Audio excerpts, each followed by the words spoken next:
and thanks to the Conservative Institute for hosting this talk, and to all of you for coming. I'm so pleased to have so many people to be speaking to today. In economics, we speak about fixed and marginal costs, and according to that view, having more people is always socially optimal when one gives a talk. So very pleased to have such a nice audience. My topic today, I should explain, is one that often has people expecting a plan of some kind, a blueprint, a proposal. But I'm here with a much more modest goal. I have only a suggestion to make, not an actual detailed plan. But it's a big suggestion, I think. And the suggestion is that the direction in which the regulation of money has been going for the last 200 years or so, with heavier and heavier government intervention in monetary affairs, is the wrong direction. And that, I believe, is why things do not seem to be getting better. I want to suggest that we should be going in the other direction, and the best way for me to do that is to speak about a monetary system in which the government isn't involved at all, and to try and convince you that such a system can, in fact, work better than what we have. I have some advantage in making this argument because privatization of money is, after all, not such a radical idea. It's not a hypothetical idea. It is something that has taken place in the past. Indeed, there's no important form of money, except modern fiat money, the irredeemable paper money that central banks issue today, that hasn't been privately supplied and, moreover, hasn't been privately created in the first place. So private money and privatization of money are not hypothetical concepts. They are both realized and historically important. The reason people think of privatization of money as a radical idea is because of many myths surrounding the history of money to which people have been subjected, thanks often to the propaganda of central banks and other government regulators of money. One of the myths is that money itself was or had to be an invention of government, the creation of some ancient dictator or tyrant.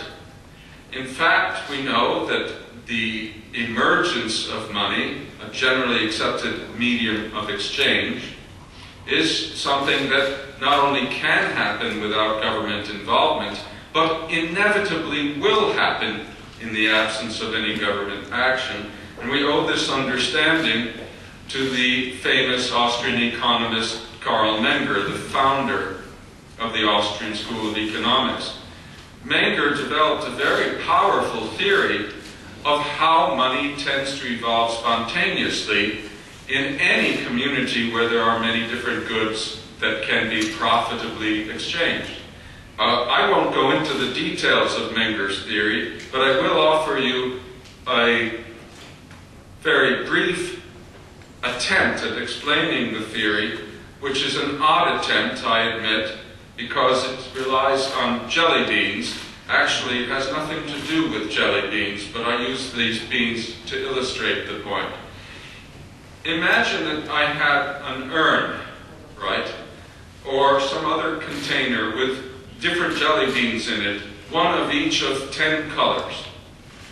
And suppose I asked you all to pass the urn around the room, and everybody who had the urn would pick a bean without looking, look at the color, put it back, and add another of the same color without anyone observing what the other persons are doing. As the urn went around the room, let's say everybody got it 3 times, 4 times. If we were to then bring it up here and empty the contents, we would find one color bean would dominate. And the longer we pass the urn around, the more likely one color alone would be by far more prominent in the urn than any other color. Menger's theory is something like that, believe it or not. We start in an economy with only a few different goods, perhaps many different goods, where it's not obvious what we should use as money.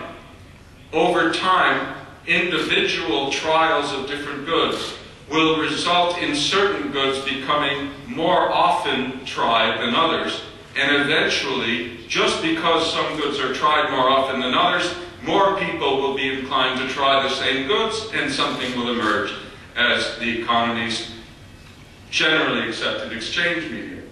Actually, this sort of thing has happened in some situations where you could actually see it happen. The best examples in modern times are prisoner of war camps.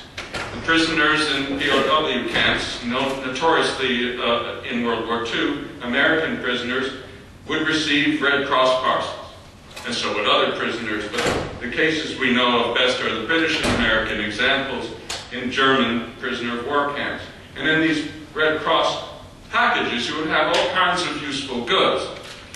Not all the prisoners would value the goods to the same extent, so there were opportunities for trade. And it always emerged that certain goods in each camp would become the camp's medium of exchange, its money, where there was no official money to be traded. Often the cigarettes, in fact, had this purpose, and more recently you have the experience of following the Soviet collapse, where cigarettes tended to be used almost as a medium of exchange in the economy as a whole, not just in isolated cases. But in any event, the POW camp illustrates the powerful tendency for money as such to emerge spontaneously. We don't need governments or dictators to invent money. This is the first point we need to be reminded of. I know many of you already appreciate it. So, according to Menger's theory, all kinds of commodities can become money spontaneously, and we can explain thus the emergence of shells as money, teeth as money, tobacco as money, feathers as money. There have been many different commodities that have served this purpose historically, and that's consistent with Menger's theory because chance plays a large part in that theory concerning how money emerges spontaneously. Now, Menger's theory doesn't say by itself that a community will spontaneously develop the most efficient of all possible monies. It's possible that tobacco or cigarettes will become money even though there was some other commodity that would have been more efficient. But we can add to Menger's theory a story that does explain to some extent a natural tendency for more efficient monies to take over the world economy, even if in individual isolated economies spontaneous order doesn't lead to efficient money. So, for example, suppose these two circles represent two isolated economies. Each develops its own money. And let's assume that, as the circle suggests, at first these economies are equally wealthy. So one develops spontaneously, let's say, money consisting of shells. And the other one develops, let's say, coins as money or gold as money. And for the sake of argument, not because it's obviously true, but let's suppose that the gold coins are a more efficient medium of exchange than the shells. Let's just assume that. Well, over time, the economy with the more efficient money will prosper more, other things equal, than the other economy. And so it will grow faster. Then, of course, thanks to trade, discovery, exploration, and so on, eventually the two economies will combine. One will discover the other, probably the wealthier economy, which can better afford to support exploration. Well, now in the combined economy, Menger's story repeats itself, except that now it's obvious that coins are the more common, more widely accepted exchange medium, and so shells will be given up in favor of coins. So we even have a way of understanding how market forces can harbor a tendency for the emergence not just of money of some kind, but ultimately of relatively efficient commodity monies. Monies consisting of commodities like gold that have properties such as make them capable of assisting exchange and doing so without a great deal of waste or other high costs. Gold, of course, doesn't come in natural, neat units like shells. We have nuggets of gold or gold dust that may have any amount of gold contained in them, or that need to be otherwise artificially packaged if they're to represent equivalent value units. And so, of course, as you all know, it's desirable that, well, you don't know what this picture is, but you do know that it's desirable that we should make coins out of precious metals like gold or silver if we're going to have efficient money. Well, another myth about money is that the first coins were themselves also the product of some ancient dictator. Often Gyges is mentioned, or Croesus, some ancient Lydian king or prince, is supposed to have invented coins. I should point out that I think it's Croesus who's depicted somewhere here, but it's not the person in the middle of the slide. It's one of the others. I suspect the one that is lying down. In any event, I wanted to have a naked person to show you at some point in case you were starting to fall asleep. Now I've done it, and now I can talk about the first coins we know of are the Lydian coins, which were made of an alloy of gold and silver called electrum. In truth, we don't know whether these coins were really money or not. They were very odd. They had strange, varying metallic precious metal contents, with the silver-gold mix varied, but most authorities consider them the first coins. Well, if that's correct, then we also know that most authorities do not think that these coins were struck by any king or any official authority. We don't know exactly who their makers were, and there were apparently many different producers of these coins, but some of them at least appear to have been private authorities, perhaps religious authorities, perhaps not, but we cannot attach the name of any important prince or king or queen to these early coins. And so here again we have an important monetary innovation which was, as far as we can tell, private. Now it's true that very early in the history of coinage it was taken over in most places by government.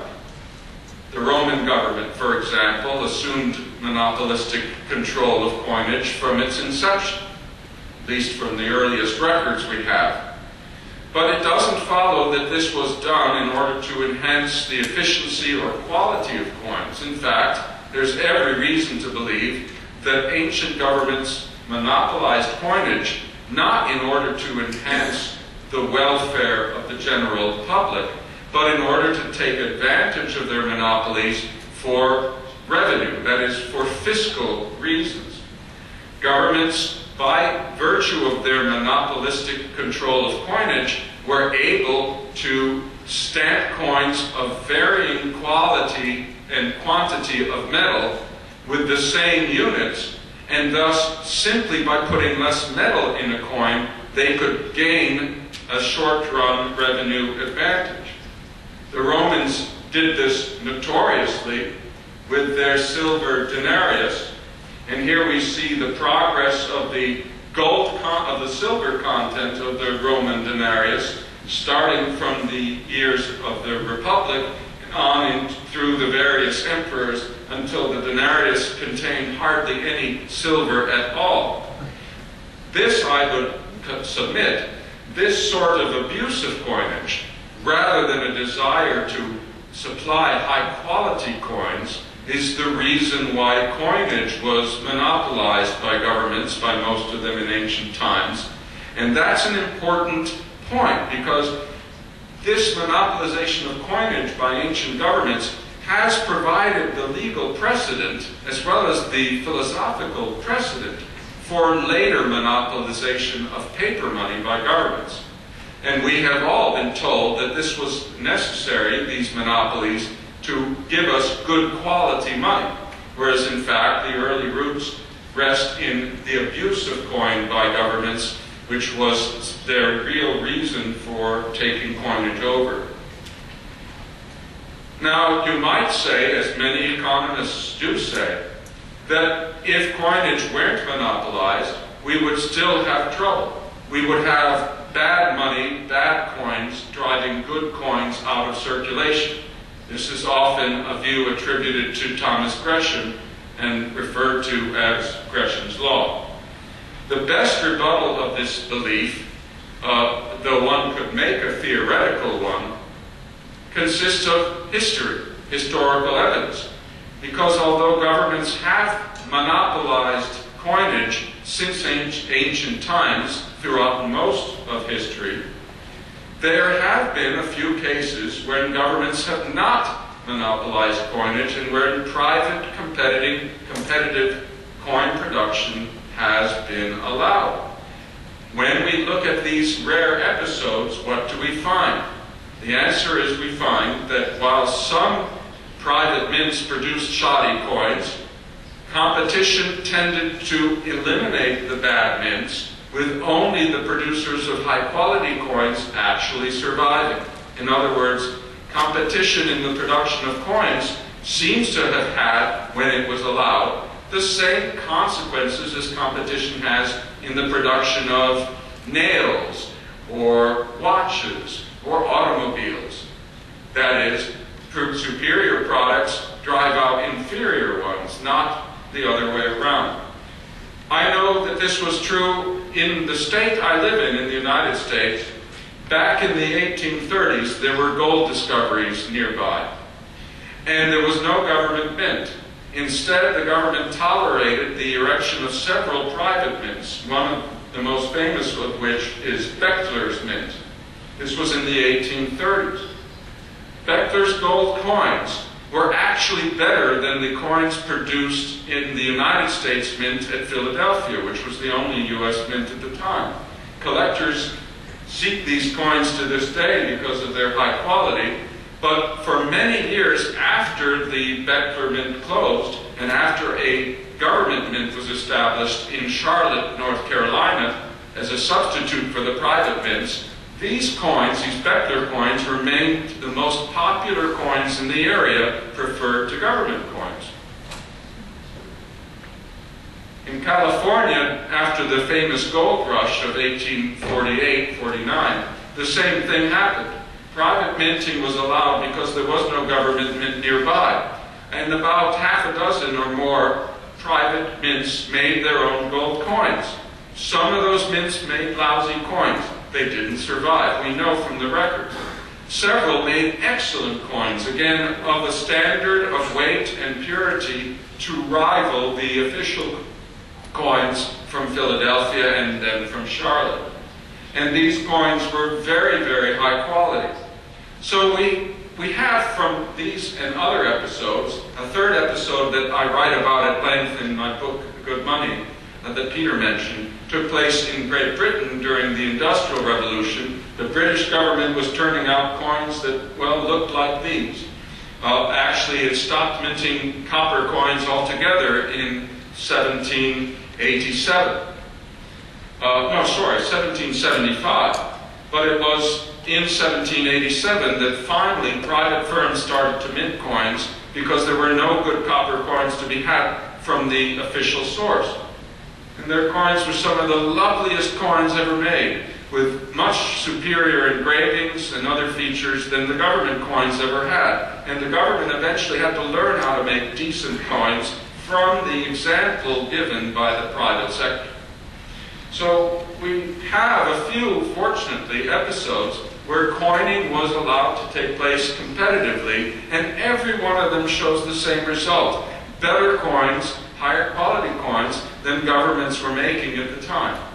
Unfortunately, governments in every case reasserted their monopoly privileges over coin, and did so not because they wanted to make even better coins than the private firms had made, but because they valued the benefits that the coinage monopoly gave to the government itself, mainly as a source of emergency revenue. So there's nothing about coins, at least to judge from history, that prevents them from being made private. Oops. But of course we know that in modern times, money doesn't consist of coins for the most part. Money consists of either paper notes or of bank deposits that can be easily transferred by check or electronically today. Here again, though, the innovation is entirely private. The first checks and the first banknotes were entirely private instruments, and they were at first supplied in most cases, in many cases, competitively. This was true in England, which we have a lot of information about. In medieval times, English goldsmiths began providing banking services and pioneered some of the earliest forms of bank money, including circulating notes, currency, and checks. Now, it's interesting to note, by the way, many of the earliest forms of bank money were inspired by the poor quality of official coins. In other words, governments were making their usual poor quality coins, and the earliest bank monies were created as substitutes so that the public wouldn't have to deal with depreciated and uneven government coins, coins the quality of which was very inconsistent. That was one of the big inspirations for bank money, was poor quality official government coin. Now I have to make a footnote about our friend Murray Rothbard, who I've been told I shouldn't talk too much about.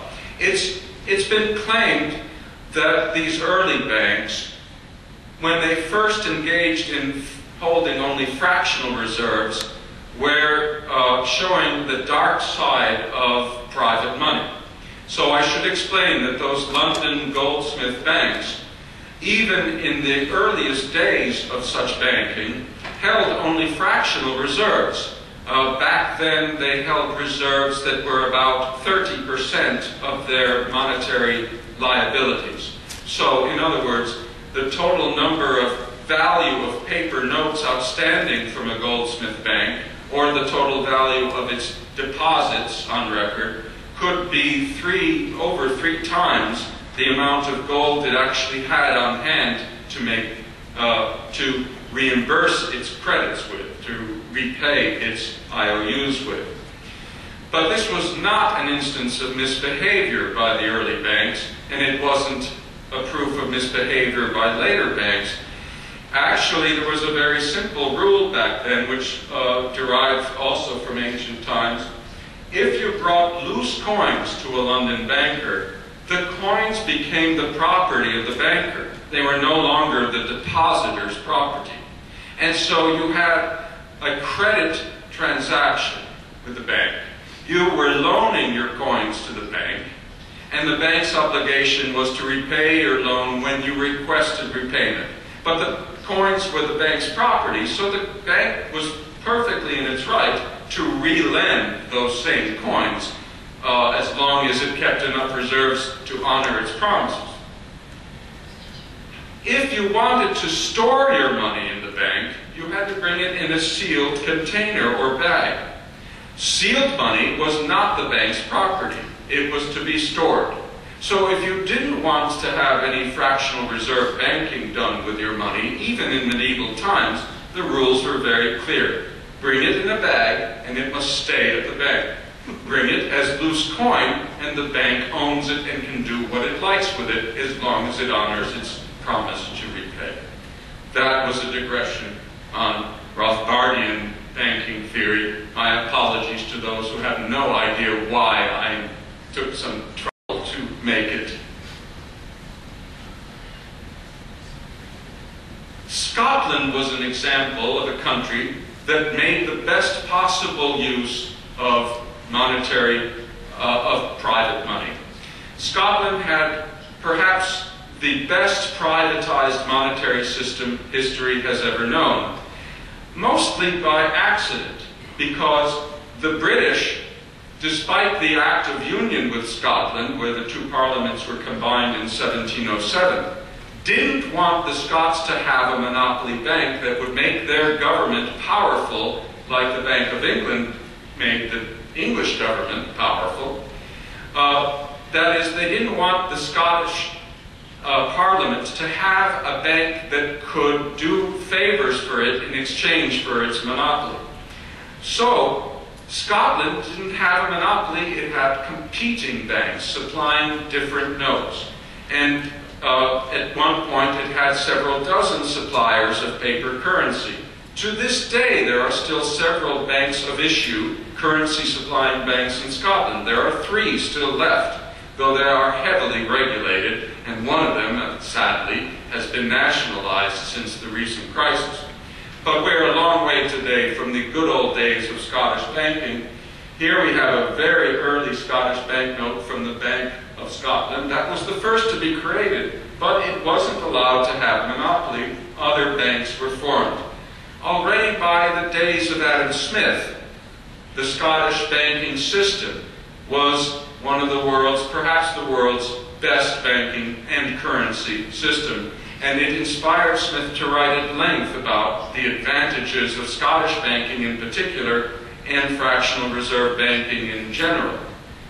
Here we have a quote from Smith, a rather famous one, where he says, "The judicious operations of banking, by providing, if I may be allowed so violent a metaphor, a sort of wagon way through the air, enable the country to convert, as it were, a great part of its highways into good pasture and cornfields, thereby to increase very considerably the annual produce of its land and labor." Allow me to translate, though only in English. What Smith means is that in Scotland, instead of having to use actual gold and silver coins as money, people now had bank-issued promises that were just as good, in fact more reliable, more convenient than gold itself. As a result, the public in Scotland, when it held money, held IOUs that were mostly backed with productive bank loans instead of gold. I don't know what the ratio was in Smith's day, but by 1830, the average Scottish bank only had 1% metallic reserves for its outstanding liabilities, which meant that 99% of Scotland's money was promoting productive investment, thanks to which Scotland, a very poor country at the beginning of the 18th century, was almost as wealthy as England per capita by the end of that century. Smith believes, and so do many economic historians, that the Scottish fully privatized banking and currency system, with very little regulation, was responsible for that tremendous advance of the Scottish economy. So it was saving of gold and silver, of the precious metals, that was one result of free banking. Here we have a slide showing the variety of different notes in the Scottish system. Notice, these are all pound notes. This is £1. Here's another one for £1. This one, let's see if I can see how much it is. It's somewhere on there. Yes, 12 pounds, 12 pounds, £1, £5. The unit of money is the same. It represents in all these cases either a quantity of gold or a quantity of silver, depending on the date. So we don't have floating exchange rates among these independent Scottish bank currencies. They're all circulating at uniform values. In the same way that one debit card with access to one bank's deposits today is accessing deposits of the same unit as another debit card. So there wasn't a mixture of monies that required calculation of exchange rates all the time for the different banks. They were quite uniform, and in that way just as convenient as a single central bank currency. But the competition introduced features that had very important implications for stability. I had a different slide here. Did I skip over one? No, I didn't. I'll come around to it. The stability has to do the role. Oops, too fast. The stabilizing properties of competition are not well appreciated at all, and yet they're extremely important. Now, what matters here is the fact that you have multiple banks all issuing paper currencies. At the end of the day, all the banks have collected some currency that was deposited with them from the rival banks. And just as today banks take their checks and return them to the source for collection, in those days the same was done with the Scottish banknotes. So, to go back to the previous slide, these notes are from different epochs, of course, so pay no attention to that, but imagine there are 10 brands of notes. At the end of the day, banks are collecting notes from rival banks from 9 other rivals. And they'll send them to a central clearing house or other place where these items are reconciled. And you can easily imagine how that works. So these banks are sending all of their items from rival banks, all of the currency, to the clearinghouse. The clearinghouse figures out which banks owe money to other banks at the end of the day.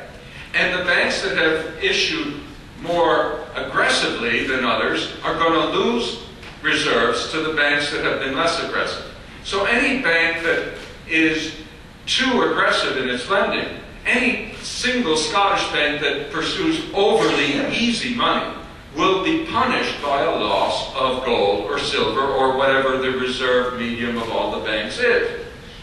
The result is to create a discipline among rival currency issuers that's very much like the discipline of a chain gang.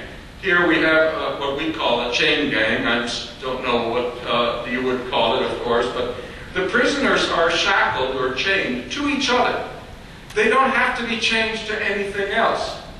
What disciplines the prisoners is the fact that they can't all escape at once. If one tries to escape, he immediately trips.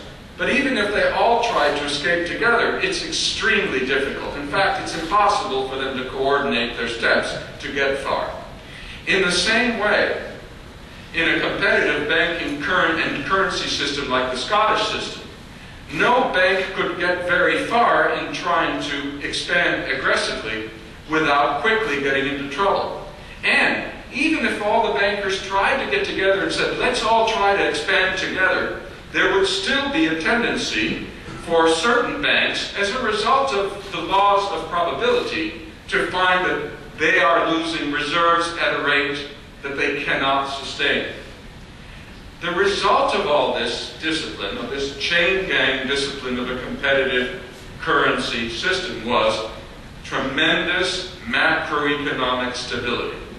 This wasn't the only source of the stability of Scottish banks. They were very well capitalized. They had unlimited liability. But it was one source.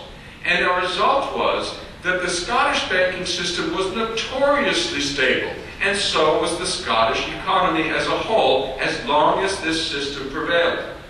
England, during the same period I refer to, which was roughly until the 1870s, England was battered by one financial crisis after another, by one severe recession after another. England in those days, in other words, looked rather like the world does in recent decades, whereas Scotland was remarkably free of crises. And the Scottish people realized that their banking system and their currency system was superior.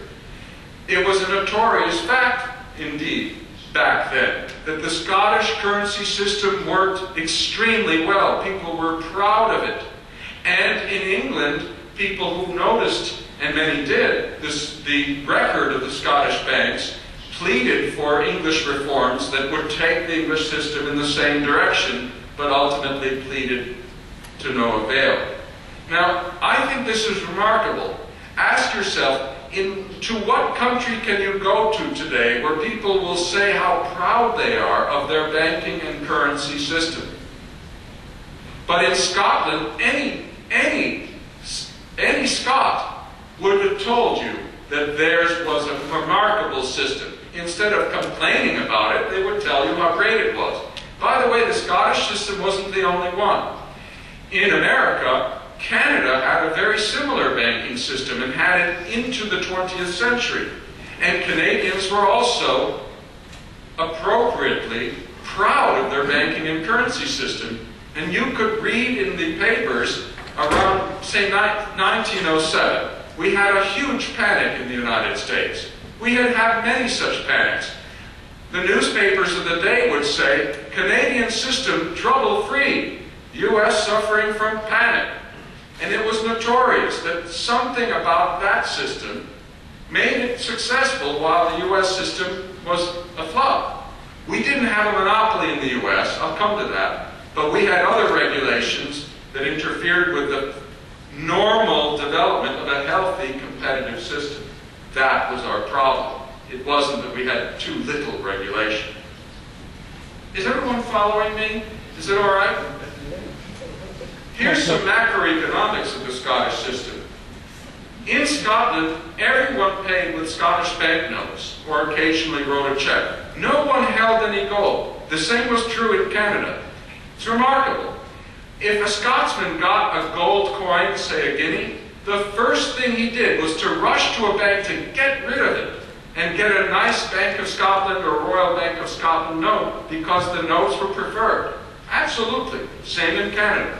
So the total money supply in Scotland consists only of the IOUs of the Scottish banks. Consequently, the only demand for gold is the demand for reserves. Now, here's where things get interesting. It's easy to show, as a matter of theory, that in such a system, the demand for reserves will be zero if no one is making any payments. Here, M is the stock of money, the money created by the free banks, the Scottish banks. V is the velocity of money. I hope it means the same thing to you that it does to us, but it is kind of a backward measure of demand. If you multiply the stock of money times the velocity of each unit, the average velocity, of course, you get total spending in the economy. Total spending. All right. If no one spends any money, the demand for reserves is zero because no bank is returning anything to other banks because no bank is collecting anything during the day. Does that make sense? But as spending increases, the demand for reserves increases. Now, if we allow for economies of scale, which doesn't matter for the argument, this curve will increase, but at a decreasing rate. Still, it increases. Fine.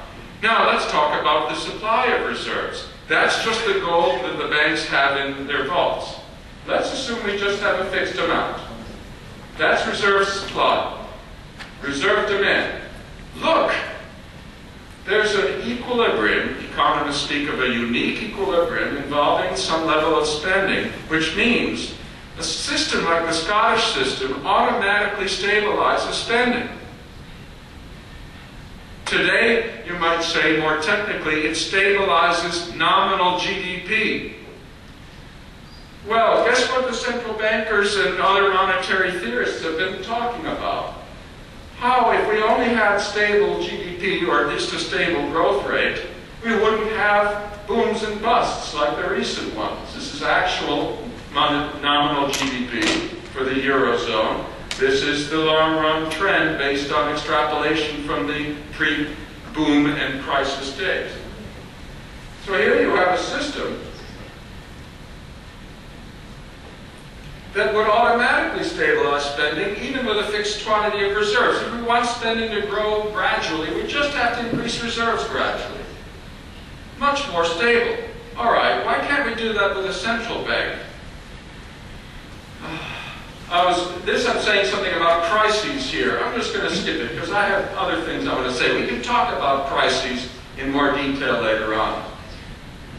What happens if we create a central bank like the English did in 1694? First of all, let's realize why they did it. Just as ancient governments monopolized coinage for the revenue, for the fiscal advantages, so too did England create the Bank of England for fiscal reasons. It's right here in the law creating the bank.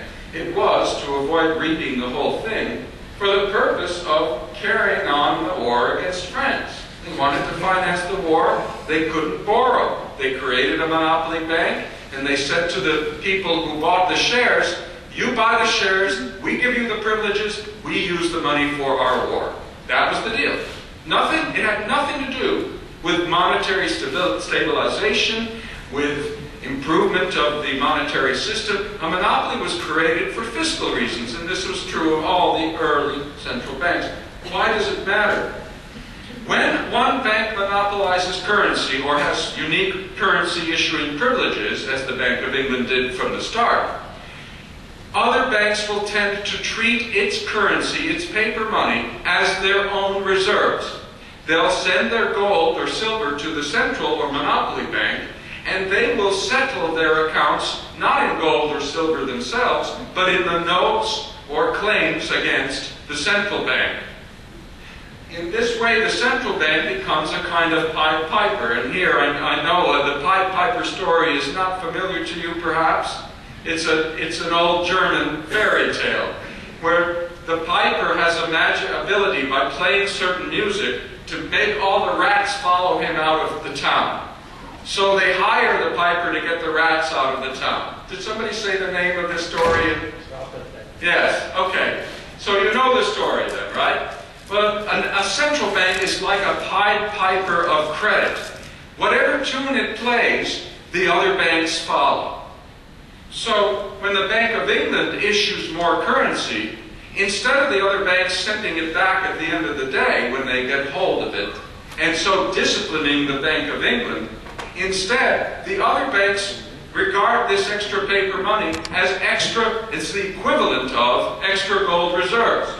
Let me go back to this other slide, if you permit me. I have to step away from the microphone.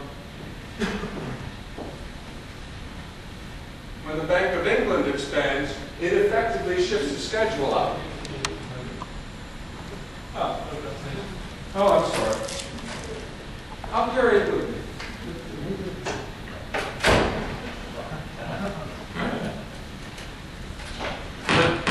When the Bank of England expands, it's essentially expanding the available supply of reserves, because now those reserves consist of its own IOUs, its own...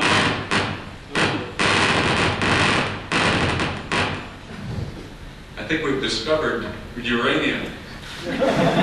So when the Bank of England expands, the supply schedule moves out because its money is now substituting for gold. It's treated as equivalent to gold by the rest of the banks in England. So they expand along with it. The equilibrium level of spending goes up. And the Bank of England does this all by itself. And if it contracts, if it creates less money, total spending has to go down for the whole economy.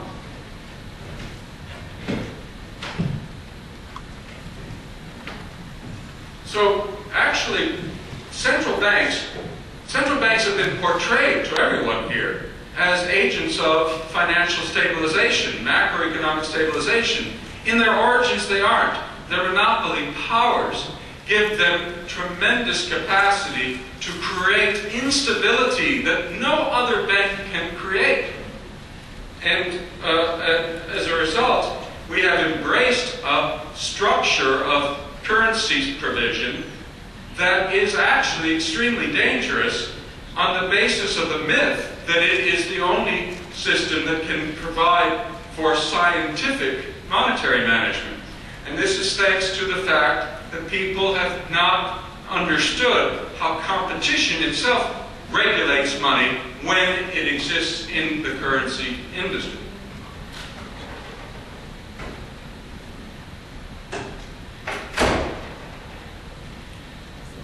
It is one of the great ironies of the history of economics that the thoughts of a man who understood everything I'm telling you better than I do should have been, over time, misconstrued as providing a justification for the nationalization of money and for the creation of national money monopolies in particular. Walter Bagehot is perhaps best known to most of you as the most famous editor of The Economist magazine. He was actually the second editor. The first editor, by the way, was a free banker like me.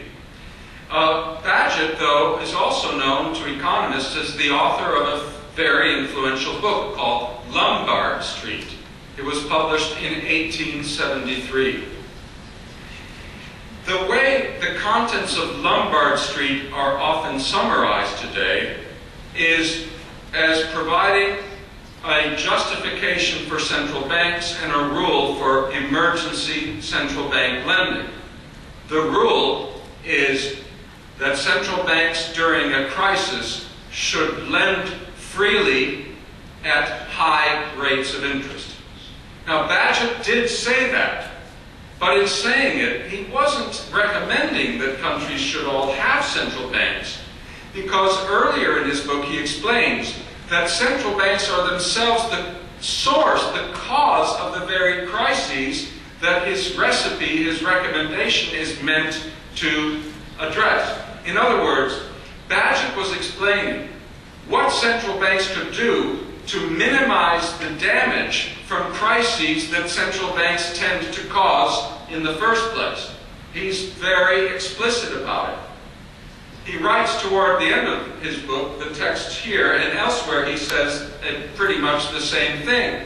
He writes, "I have tediously insisted that the natural system of banking is that of many banks keeping their own cash reserve, that is, keeping their own gold, like the Scottish banks used to do, with the penalty of failure before them if they neglect it, that is, neglect their reserve. I have shown that our system, which is to say England's, is that of a single bank keeping the whole reserve of gold under no effective penalty of failure." The Bank of England was the first bank that was too big to fail. "And yet I propose to retain that system and only attempt to mend and palliate it." In other words, he's saying, I've only suggested a way for central banks to behave during crises that will make things a little bit better, but I haven't recommended real reform. Why? He goes on to say, "I can only reply that I propose to retain this system, this unnatural system, because I'm quite sure that it is of no manner of use proposing to alter it. You might as well or better try to alter the English monarchy and substitute a republic as to alter the present constitution of the English money market." So Bagehot wasn't endorsing central banks.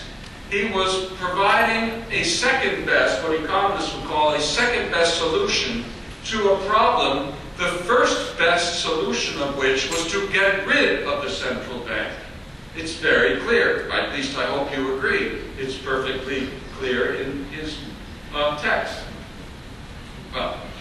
Well, so when people say to you today, and central bankers say it all the time, if it weren't for us, how would you deal with crises? What would you do instead of having a lender of last resort?